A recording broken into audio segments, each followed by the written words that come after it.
ఓం గం గణపతియే నమః. ఓం శ్రీ దక్షిణామూర్తియే నమః. ఓం శ్రీ మాత్రే నమః.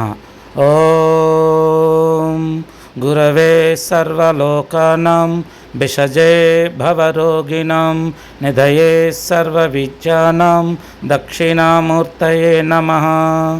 ఓం నమ ప్రణవార్థాయ శుద్ధజ్ఞానైకమూర్తయే నిర్మలాయ ప్రశాంతాయ దక్షిణామూర్తయే నమః. శ్రీ దక్షిణామూర్తి సైంటిఫిక్ గృహవాస్తు యూట్యూబ్ ఛానల్కు స్వాగతం. నేను మీ శ్రీనివాస్. ఈ వీడియోలో మీరు చూస్తున్నటువంటి ఈ యొక్క స్థలం ఫోటో నల్గొండ జిల్లా నుంచి ఆ యొక్క స్థలం కొనుగోలు చేసిన వ్యక్తి పంపించడం జరిగింది. ఈ స్థలాన్ని అతను 2 ఎకరాలు కొనుక్కొని ఈ స్థలాన్ని డెవలప్మెంట్ చేసి మళ్ళీ అమ్మాలనుకున్నారు. కానీ అమ్మాలనుకున్నప్పుడు ఈ స్థలం వారికి అమ్ముడుపోక మాది ఒక వీడియో చూసి ఈ ఫోటోని మాకు పంపించడం జరిగింది. ఈ స్థలంలో ఉన్న సమస్య ఏంటంటే, ఈ స్థలం ఓపెన్గా అంటే ఒక 10 ఎకరాలు 15 ఎకరాలకు స్థలంగా ఉన్నప్పుడు ఈ స్థలంలో ఉన్నటువంటి ఒక రాయి ఉంటుంది. ఆ రాయి అనేది దక్షిణ ఆగ్నేయంలో ఉండేది ఈ స్థలం ఎక్కువగా ఉన్నప్పుడు. తదుపరి ఆ ఓనర్ ఎవరైతే ఈయనకు ఒక 2 ఎకరాల స్థలం అమ్మారో, ఈయన తీసుకున్నటువంటి 2 ఎకరాల స్థలంలో ఈ యొక్క రాయి అనేది ఇప్పుడు ఆ భూమి లెవెల్లో భూమిలో ఉంటుంది. అది మనకు బయటకు కనిపించదు. ఆ రాయి అనేది ఉత్తర ఈశాన్యంలోకి రావడం జరిగింది. కాబట్టి 2 ఎకరాల స్థలం కొన్న తర్వాత దీనికి ఒక ఫెన్సింగ్ వేసి, ఆ కనిపిస్తుంది కదా ఒక ఫెన్సింగ్, తెల్లగా కడ్డీల్లా కనబడుతున్నాయి. అలాగా స్థలం చుట్టూ ఫెన్సింగ్ వేశారు. ఎప్పుడైతే ఒక ఫెన్సింగ్ వేశారో ఈ స్థలం హద్దు అనేది మారిపోతాయి. పెద్దగా ఉన్నప్పుడు ఈ స్థలంలో ఉన్న రాయి దక్షిణ ఆగ్నేయులు ఉంటుంది. ఈ యొక్క స్థలాన్ని చిన్నదిగా చేసి 2 ఎకరాలు అమ్మిన తర్వాత ఈ స్థలంలో ఉన్నటువంటి రాయి ఉత్తర ఈశాన్యంలోకి రావడం జరిగింది.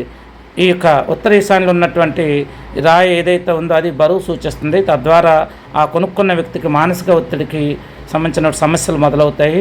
స్థలం కూడా అమ్ముడుపోక కొంచెం ఫైనాన్షియల్ స్ట్రగల్ అనేది రావడం జరుగుతుంది. అయితే ఈ ఫోటోని మనం బాగా స్టడీ చేసినప్పుడు ఈ యొక్క స్థలాన్ని 16 దిక్కులుగా విభజన చేసి మనం ఈ స్థలం మీద బాగా పరిశీలన చేయడం జరిగింది. పరిశీలన చేసినప్పుడు మనం ఆ స్థలంలో ఉన్న సమస్య ఏంటంటే, ఉత్తర ఈశాన్యంలో ఒక పెద్ద బండరాయి భూమి లెవెల్లో ఉంది. అది మన కంటికి కనిపించదు. ఈ విషయం మనం ఆ ఓనర్కి చెప్పడం జరిగింది. ఆయన కూడా కరెక్టేనండి అని చెప్పారు. కానీ ఈశాన్యంలో లేదు కదా రాయి, ఉత్తరం వైపు ఉందని ఆయన అనుకుంటున్నారు. బట్ ఉత్తరం వాయువులో ఉందని అనుకుంటున్నారు. అయితే మనం ఈ యొక్క స్థలాన్ని కొలత వేసినప్పుడు వారికి చెప్పడం జరిగింది. కొలత వేయండి అని చెప్పాము. కొలత వేసినప్పుడు ఈ యొక్క స్థలం పొడవులో అంటే సగభాగం తర్వాత వచ్చేది ఈశాన్యం, అది ఉత్తర ఈశాన్యం అవుతుంది. కాబట్టి అదే సగభాగం యువతలకుంటే కనుక ఉత్తర వాయువులోకి వచ్చినట్టు ఉంటుంది. ఈ స్థలం పడమట ఫేసింగ్ స్థలము. అవతల మీరు కొండ ఒకటి చూస్తున్నారు కదా, ఆ కొండ అనేది తూర్పు వైపు ఉంటుంది. అయితే తూర్పు వైపు నా కొండ వల్ల ఈ స్థలంకి ఎటువంటి ఎఫెక్ట్ అనేది లేదు. ఎందుకంటే అక్కడ ఒక కంచె వేశారు కాబట్టి ఆ కంచె తర్వాత దూరంగా ఆ యొక్క కొండ కనిపిస్తుంది. ఆ కొండతో ఈ స్థలానికి ఎటువంటి సంబంధం లేదు. ఈ స్థలంలో మాత్రం భూమి అంతర్భాగంలో భూమిలో సమానంగా లెవెల్గా ఉత్తర ఈశాన్యంలో ఒక పెద్ద బండరాయి అనేది ఉంది. ఆ బండరాయి కానీ తొలగిస్తే మీకు స్థలం అనేది తొందరగా అమ్ముడుపోతుంది అని చెప్పడం జరిగింది. మీరు ఫోటోని చూసి ఎలా చెప్పగలిగారు అని వాళ్ళు మనల్ని ప్రశ్నించడం జరిగింది. ఇది ఒక సాధన అండి, భగవంతుడు ఇచ్చిన ఒక వరంగా భావిస్తాను నేను. కాబట్టి ఇందులో నాదేమీ లేదు, భగవంతుడి అనుగ్రహంతో మాత్రమే నేను ఇటువంటి స్టడీ చేస్తూ ఉంటాను. అది నిజమా కాదనేది మీరు మాత్రమే చెప్పుకోవాలి. అదేవిధంగా చూస్తే చాలామంది ఒక ఇల్లు కట్టాలన్నా, కమర్షియల్ కాంప్లెక్స్ కట్టాలన్నా, హాస్పిటల్, మెడికల్ కాలేజ్ లేదా కాలేజెస్ లేదా ఎటువంటి కమర్షియల్ కాంప్లెక్స్ ఏదైనా సరే వ్యాపార సముదాయాలను నిర్మించాలనుకున్నప్పుడు ఆ స్థలంలో ఎటువంటి దోషాలు ఉన్నాయి, ఆ స్థలం తీసుకుంటే మనకి ఏం ప్రాబ్లం వస్తుంది, ఒకవేళ స్థలంలో దోషాలు ఉంటే దానికి ఏం చేస్తే ఆ దోషాలు పోతాయి వంటి కొన్ని రెమెడీస్ చెప్పడం జరుగుతుంది. అదేవిధంగా ఈ స్థలంలో చూస్తున్నటువంటి ఆ యొక్క భూమి లెవెల్లో ఉన్న బండరాయిని తొలగించమని చెప్పాము. అయితే చాలామంది వాస్తు సిద్ధాంతులు వచ్చి మీ స్థలాలు మీరు చూపించినప్పుడు వాళ్ళు కేవలము బాహ్యపరంగా ఉన్నారంటే వాళ్ళ కంటికి కనిపించింది మాత్రమే చూసి ఈ స్థలం ఏ దిక్కు ఉంది, ఆ దిక్కు మీకు కలిసి వస్తుందా లేదా అని మాత్రం చెప్తారు. వాళ్ళు మీకున్నటువంటి జన్మ రాశి ప్రకారం కావచ్చు, జన్మ నక్షత్రం ప్రకారం కావచ్చు, లేదా సైంటిఫిక్గా కూడా మీ పేరుని పెట్టి ఈ స్థలం మీకు కలిసి వస్తుందా లేదా అని చెప్పడం జరుగుతుంది. అది బాహ్యంగా కనిపించేది మాత్రమే. కానీ ప్రతి మనిషిలో ఎలాగైతే బాహ్య సౌందర్యం ఒకటి ఉంటుంది, అంతర్ సౌందర్యం ఒకటి ఎలా ఉంటుందో మనిషి యొక్క శరీరం బయటికి ఒకలా ఉంటుంది, లోపల మనసు అనేది వేరేగా ఉంటుంది. కాబట్టి అలాగే భూమి లోపల కూడా మనకు బయటకు కనిపించేదంతా కూడా కరెక్ట్ కాదు.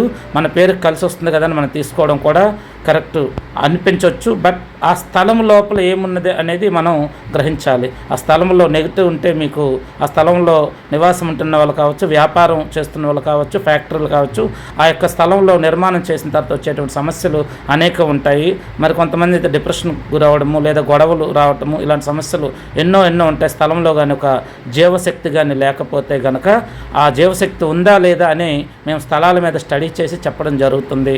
ఇది మిగతా వాస్తవాలు చెప్తారో లేదో నాకైతే తెలియదు. కాబట్టి మీరు స్థలం కొనేటప్పుడు ఆ స్థలంలో ఏం సమస్యలు ఉన్నాయి తెలుసుకోవాలంటే మీ ఫోటోని నాకు పంపిస్తే నేను స్టడీ చేసి పరిశీలన చేసి మీకు చెప్పడం జరుగుతుంది. అయితే మీరు ఫోన్ చేసినప్పుడు నేను ఫోను ఎత్తట్లేదని మీరేమీ కోపం అవ్వద్దు నా పైన. మీరు నాకు వాట్సాప్ చేయండి. మీ యొక్క స్థలం లేదా ఇల్లు లేదా కమర్షియల్ కాంప్లెక్స్ ఏదన్నా కావచ్చు, అది వాట్సాప్ చేస్తే ఆ ఫోటోని బాగా స్టడీ చేసి మేము మీకు చెప్పడం జరుగుతుంది. అదేవిధంగా మీరు నాకు వాట్సాప్లో మీ ఊరి పేరు, మీ సమస్య ఇటువంటివన్నీ కూడా వాట్సాప్లో మెసేజ్ చేయండి. నేను ఫ్రీగా ఉన్నప్పుడు తప్పనిసరిగా మీకు కాల్ చేస్తాను. మీరు కాల్ చేసే సమయంలో నేను ఎవరితో మాట్లాడుతూ ఉండొచ్చు, లేదా జర్నీలు ఉండొచ్చు, లేదా ఏదో ఒక పని మీద ముఖ్యమైన పని మీద ఉండొచ్చు. ఆ సమయాన్ని నేను ఫోన్ ఎత్తలేకపోవచ్చు. కాబట్టి మీరు నాకు వాట్సాప్ మెసేజ్ ద్వారా సందేశం పంపిస్తే తప్పకుండా నేను మీకు ఫోన్ చేయడం జరుగుతుంది. ఈ వీడియో మీకు నచ్చినట్లయితే అందరికీ షేర్ చేయండి. అదేవిధంగా మీకు ఎటువంటి సమస్య ఉన్నా కానీ నా వాట్సాప్ నెంబర్కి మీరు డీటెయిల్స్ పంపిస్తే నేను దాన్ని స్టడీ చేయడం జరుగుతుంది. ఓం నమః శివాయ. హర హర మహాదేవ. శంభో శంకర.